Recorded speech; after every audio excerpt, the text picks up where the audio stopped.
Don't pause. Press play. Don't pause. On to today's video. There are a lot of great games releasing this year in the year 2022, and we've narrowed them down. So here is our top 11 games we are the most excited to play when they release this year in 2022. It should have been a top 10 list, but we just could not narrow it down to 10. So first up, we have Gotham Knights. Now, I love all things Batman, so the moment that Gotham Knights was announced, it immediately caught my attention. Batman is dead, and it's now up to the Batman family, that is Batgirl, Nightwing, Red Hood and Robin, to clean up the streets of a new criminal underworld that's taken over Gotham. Gotham Knights is set to be an open world RPG, where you'll patrol Gotham's 5 district boroughs and drop in on criminal activity wherever you find it. Right, so before I start rambling on and ruin a whole lot of video footage, which takes a lot of time, I've had to cut it off and restart again. So, right, game one for me is Horizon Forbidden West, I believe the title was called. I'm just going down to Horizon. Right, I've played the first one. I've not played the first one. I know what goes on and roughly what happens before the DLC. I haven't completed. Downloaded DLC. I haven't got that far in. I mean, I thought the game was good as it was. The DLC apparently made it a little bit better. From what I've gone through, people that have been saying about the previous one or the first one, they enjoyed it quite a lot, and they, you know, were like, oh yeah, we need a second one. It needs to be a franchise. There needs to be a second one. So obviously they've dropped the title for the next one and released this year. So from what I've heard, it's 30 years. Well, it's not 30 years. She's now 30. So it's set a few years later than the previous one, which is something. It's not straight away. It's given a bit of time to like evolve, I suppose is the word. But yeah, so now she is heading west, where none of them have done that. Only going by what I've heard. True. Unless you know, then, you know, please drop in a comment and tell me I'm wrong or I'm right. But yeah, so expectations for this one, for me, I want it to be just as good as the first one, or maybe better. You know, as long as it's just as good and the story's still, you know, just as good, and you know, you've kind of got the same element and feel as you're playing the game. That it's, you know, it's that kind of game you can sit there and you just sit there and you're doing this and you're not going, oh, what's the buttons? You know, looking all confused and lost. I mean, I'm terrible at games. It doesn't matter. So yeah, I haven't got a really high expectation of it. It's just as long as it's as good as the previous one, and you know, it's got the same sort of gameplay feel. I mean, you can't really argue, and you know, I'll have to catch video footage of it or see people on Twitch when it comes out, and then I'll go, all right, I've got an expectation out of the game.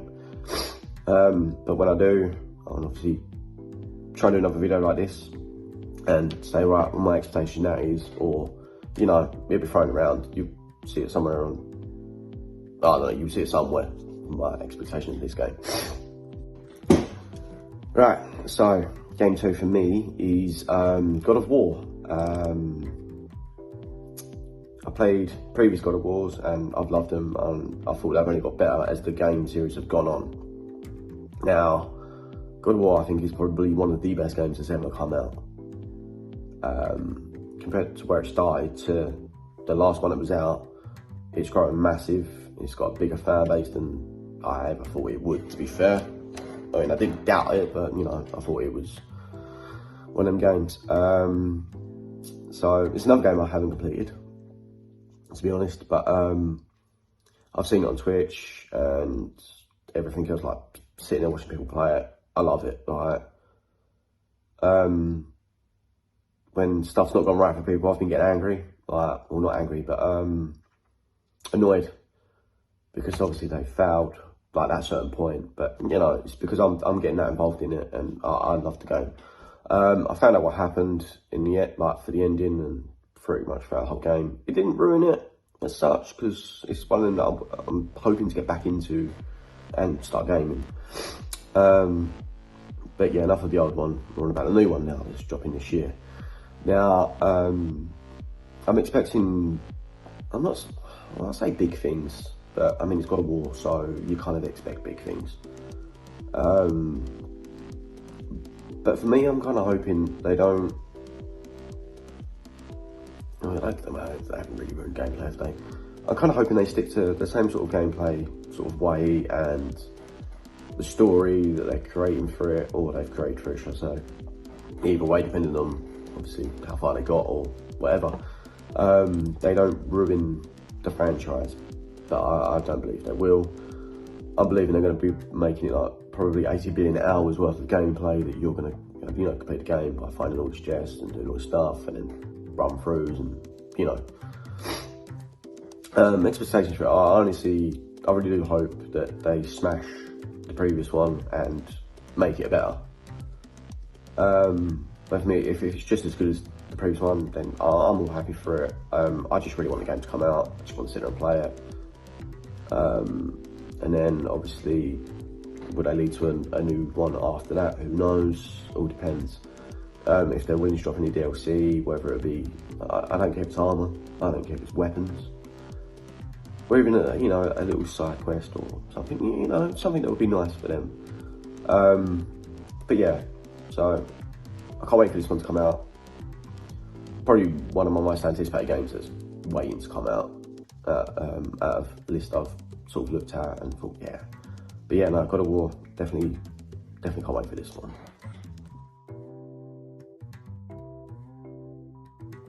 Hey guys, here are my top 10 reasons why I'm so excited for Dying Light 2. So the first one is obviously Aiden's story. Obviously it continues on from Dying Light 2, so I'm definitely excited to find out what Aiden's chapter is in this game in part 2. Also I am excited for the Night Runners, which are pretty much a group of people that help survivors around the city, and especially those that are trapped out at night when the infected are most active. So that's another reason why. The other reason is the factions in it. So there are city factions. So you have the survivors who create safe zones and nurture. Then you also have the peacekeepers who maintain law and order throughout whatever means necessary. And then the also ones are the renegades, which are ex-criminals who follow the colonel. But you can also help or harm any of them, perhaps even ignore them entirely for the sake of Aiden's goal. And obviously each faction promises multiple differences in chapters in the game. They're different, it leads on to different things. Then the other one is the city system. So the water and electricity are some of the most important resources in the city. So the factions that control them are the ones that have the advantage. And upon claiming water and electricity for a district, so there's different districts of the city, you have the choice to assign one of the factions to it. And then this will allow the faction that you've chose on the district to get their resources from it. So that's another reason. You also have new infected types around the city, which are quite good. I'm still not 100% sure what new infected types are. I know there's a couple of new ones, but I'm still looking into which ones are what they called. So that's one thing I'm excited for, is the new infected types. Also, you've got the infected nests. So in Dying Light 1, you did have a few of the nests, but it wasn't a major thing. But in Dying Light 2, you have them, which I'm really looking forward to.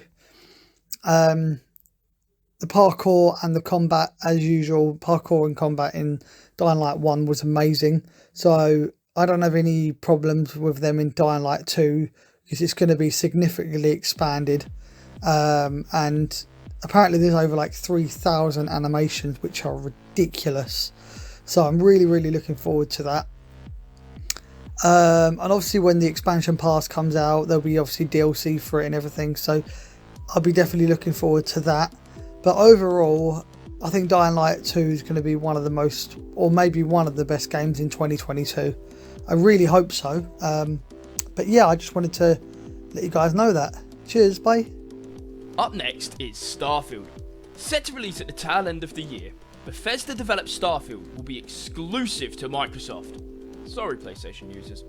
And it will be the first new universe from Bethesda in 25 years. Think Skyrim, but set in the stars. You'll be able to create any character you wish and explore with ultimate freedom as you embark on an epic journey to answer humanity's greatest mystery. On top of all of this, Game Pass members will be able to play day one at no extra cost. And now for Tiny Tina's Wonderlands. A spin-off from Borderlands 2's DLC, Tiny Tina's Assault on Dragon Keep. Wonderlands takes place on the Overworld, Tina's representation of the Wonderlands in tabletop form.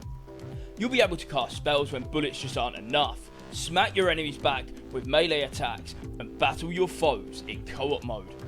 Tiny Tina's Wonderland drops on the 25th of March for PlayStation, Xbox and PC. So why am I looking forward to Gran Turismo 7? Well, number one, it's Gran Turismo 7. I'm a super huge fan of Gran Turismo. I've played every single one. I've from 1 to 6 and Sport. I've literally, one of my first games I ever played was Gran Turismo 3. I played Gran Turismo 4 like ridiculously. 6 I loved. 5 I didn't love as much, probably because I didn't update it to the way it was, but 6 I've always loved, especially with the Goodwood Hill Climb.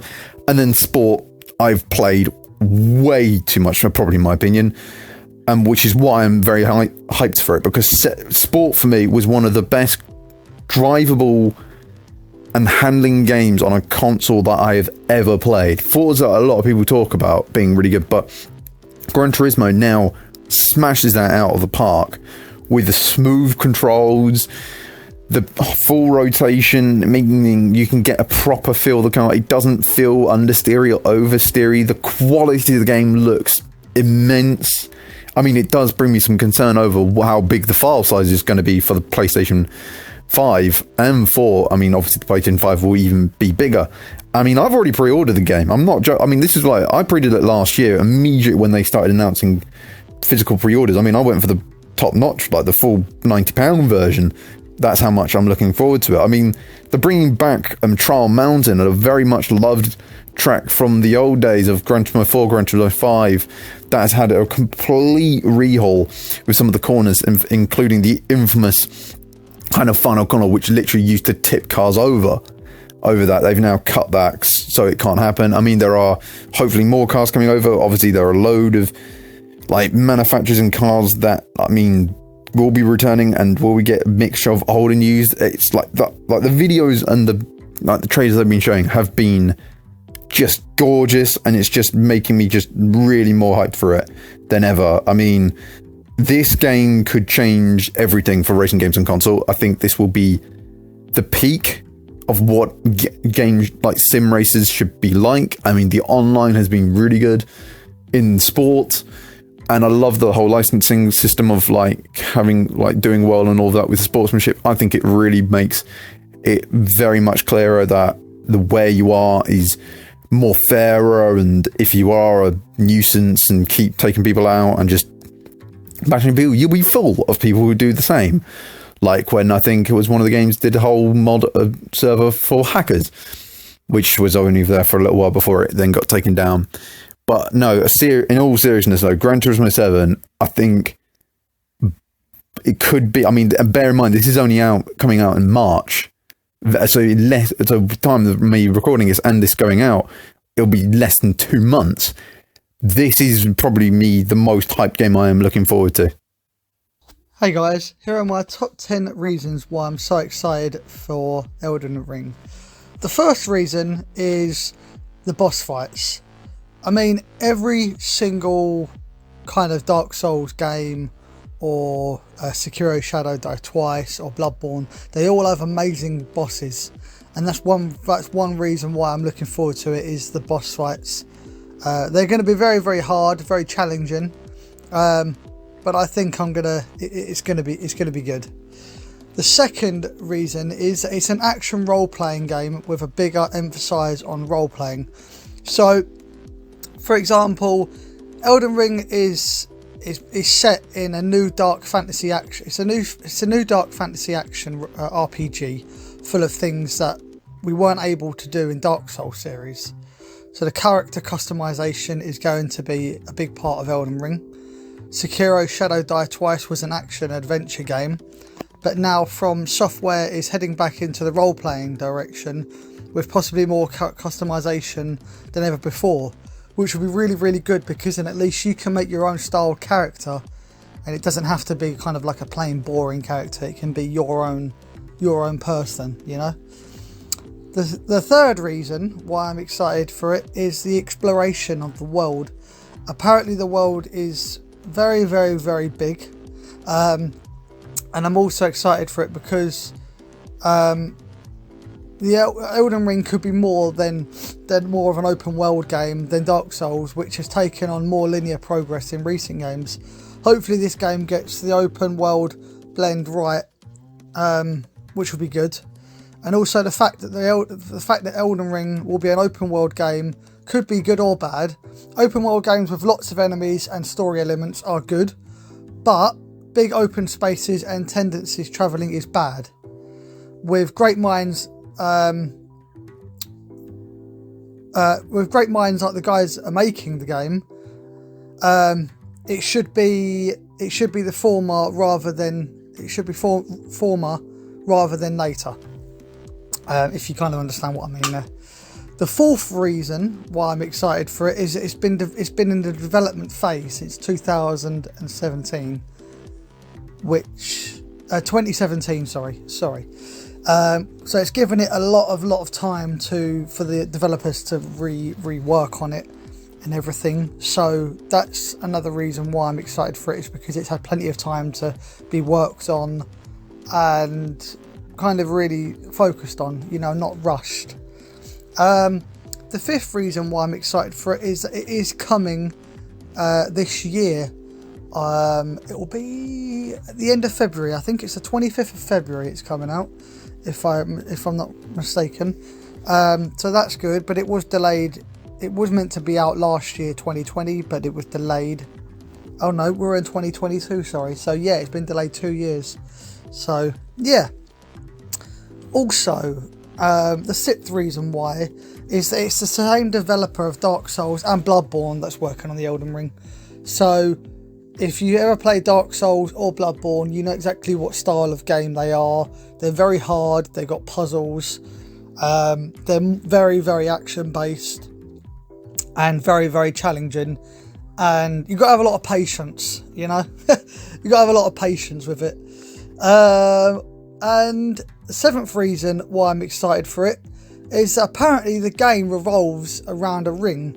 So in the Elden Ring trailer that I watched, one of the scenes shows something golden being shattered. It's hard to make out what it is, but it could be a ring, which I think it is, you know, obviously from the name Elden Ring, you know. As the title mentions, Elden Ring will be based around a ring, and we're still trying to figure out what power could this ring possess, you know, because obviously the game's not out yet, so we're trying to still figure out what it is, you know. The other reason, number 8, is that the trailer looks insane. I mean, that's what's getting me excited, is watching the trailers over and over again, watching them and thinking, wow, this game's going to be amazing. I just really hope that there's not a lot of bugs, not a lot of glitches. You know, there probably will be in every game, there always is, but hopefully not too many that's game breaking, if you know what I mean. My 9th reason is also the weapons. So apparently there's quite a lot of old weapon styles in the game, from like swords, axes, everything, bows, I think, apparently. So that will be really, really good. So I'm looking forward to the weapon, to see what different weapons and different powers you can use on them. And my 10th reason is the fact that you can get mounts. So you can get loads of different mounts. You can get horses. I think there's saber cats. There are different mounts in it that you can use, so that'll be really, really good. And yeah, that is my top 10 reasons why I'm excited for Elden Ring. I hope you guys enjoy it when it comes out. Take care. I'll speak to you all soon. So why am I looking forward to Hogwarts Legacy? Well, firstly, I'm a massive Harry Potter fan, and the games in the past have been, really good in the past, from the EA days, like the Chamber of Secrets, Philosopher's Stone Next Chapter, Prisoner of Azkaban. Half-Blood Prince was, I think, the last really good one, and then obviously they have done the other bits as well. In fact, very recently we have also found out that there was going to be an MMO, but they didn't think anything of it. This is now proving that wrong. And well, not only that, like the whole idea of it being kind of a prequel, where it's from the 1800s, so this is like very early days of Hogwarts. Definitely brings, I think, some intrigue, and so you can understand more of the story and see what kind of Hogwarts was like and what it kind of people did. Anyone you recognize? Are the names that going to be there that you might see, like maybe Dumbledore, maybe, I don't know, or I don't know, Grindelwald. I don't know. It would be very interesting. I mean, not only that, like choosing, like playing as your own character for the first time ever. I mean, the only other one I do remember, there was like a PlayStation Home that did have some Pottermore bits, but that was part of another game, and also the servers are down for that, so it no longer works. But for me to kind of feel like I'm actually a student in a world that I love and have been to, with the kind of the Warner Brothers Studios in the UK, where you see all the bits being done, and just hopefully having kind of similar music. I mean, it's been done by Warner Bros, so the story should be good. I mean, they've made the Batman games, they made the Mad Max games. This shouldn't be a problem. I mean, hopefully, the most exciting thing is, like, how do you choose the houses? Obviously, Gryffindor, Ravenclaw, Slytherin, and Hufflepuff. Are we going to just choose them? Are we going to get random? Is it random? Do we have to ask questions and then it happens? I mean, the worlds look amazing from all sorts of locations. I mean, hopefully we get to go to kind of Diagon Alley. We go and see Honeydukes and all sorts of other locations. Maybe some that have been not in a game before. It will be just like a proper story, and you can create. It's like the nearest thing I can think of is maybe a Skyrim sort of thing. I mean, I wish it was online, but from what I've seen, it's not. But I think this could be quite possibly the best Harry Potter based world game ever created, and the nearest thing I can say that's nearest rival is probably Half-Blood Prince. So why am I looking forward to Suicide Kill, the Justice League? First things first, it's made by the same team that made the Batman Arkham games, Rocksteady Studios, so this should have everything to make this probably the best of DC games. They know how to make a good game.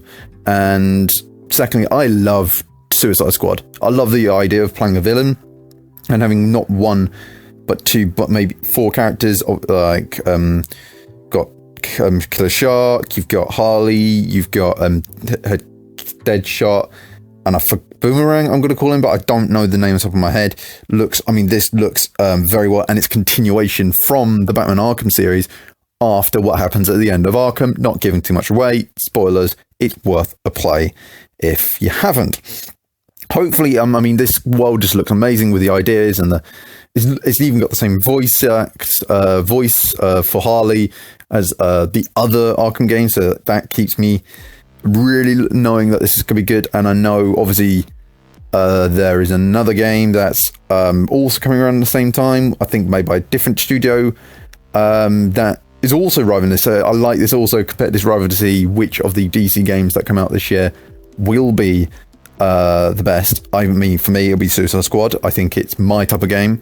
I just think also to play as villain for change is nice, especially as I love kind of the whole character idea of it as well. So this, I think, could be a real little gem that people have forgotten about, and definitely could we see a sequel if this one goes down. I think so. Right, so now on to game 3. To be fair, this one I'm kind of glad this one's like my third choice actually. After the letdown of the last one in WWE 2K20, which I thought it was okay. You know, it was buggy. Yeah, it was laggy. It never really fulfilled previous expectations of games from WWE 2K. You know, they went off the ball a bit. They dropped it basically, and they went, nah, this is it. This is all we're doing. Parts of it were playable, and whatever else. Like the towers they done, yeah, the towers were a good idea, but it was just crap. Not loot, gifts as such. You know, oh yeah, you've got to beat this person. It's like the 15th variant of dress attire. Like, who cares? You know, nah. So I haven't seen anything on this one. I've heard they're bringing back some stuff and adding some new stuff in. So fully expecting this one to absolutely wipe the floor of 2K20. I really hope it does. I mean, if it's just as good as say like 18 or 19 was okay actually, and so one of the kind of previous ones that were only like 2Ks. Where they were actually really good and they're really enjoyable to play. If they can go back to that kind of, oh yeah, oh my god, this is wrestling again. I mean, I get the ideas they've been trying to do over the years with it, and when they announced they weren't doing one for last year, I was looking on Twitter at the time and there was so much hate for 2K for doing WWE games, and so many people, like, I'm so glad that you're not releasing a crap game and you're not going to be releasing a game this year, and hopefully that's it. So, and give them time to set a new standard, kind of rejuvenate the series. Well, it's not really a series, is it? Because I mean, it's just an every year game, but kind of rejuvenate it a bit, give it something, give it like a brand again, go right, we are back, we are gonna do something big. Now, hopefully, they do that. But, I mean, what we know, January, so apparently release is March, which is kind of weird. I mean, usually they come out back end of the year, so dropping one early, I don't know the aspects of that one.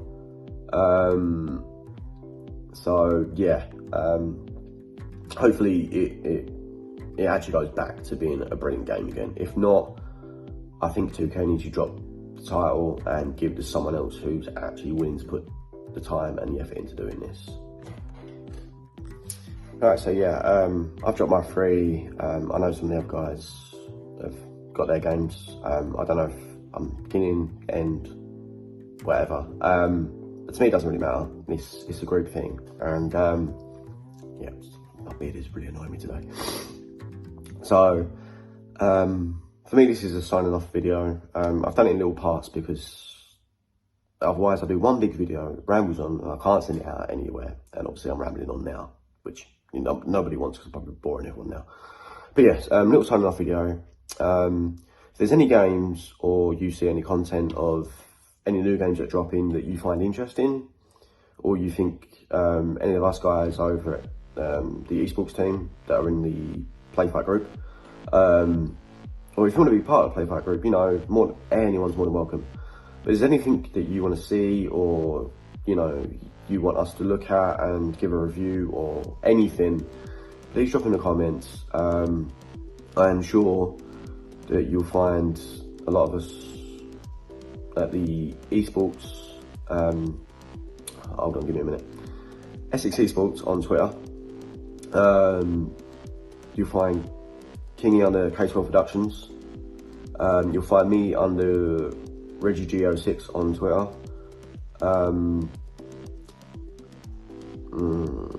No, I don't really use Instagram. But I'm on Twitter. But you'll definitely find anything that you want to do with us on Twitter. And you'll find some stuff under K12 on YouTube as well.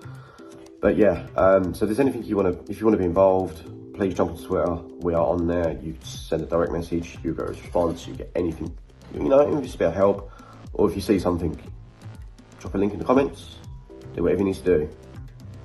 But we will try and do as much as we can this year, and we will try and give you some fun videos to watch laugh at, or even be a part of. But, you know, until then, stay safe, peace out, much love.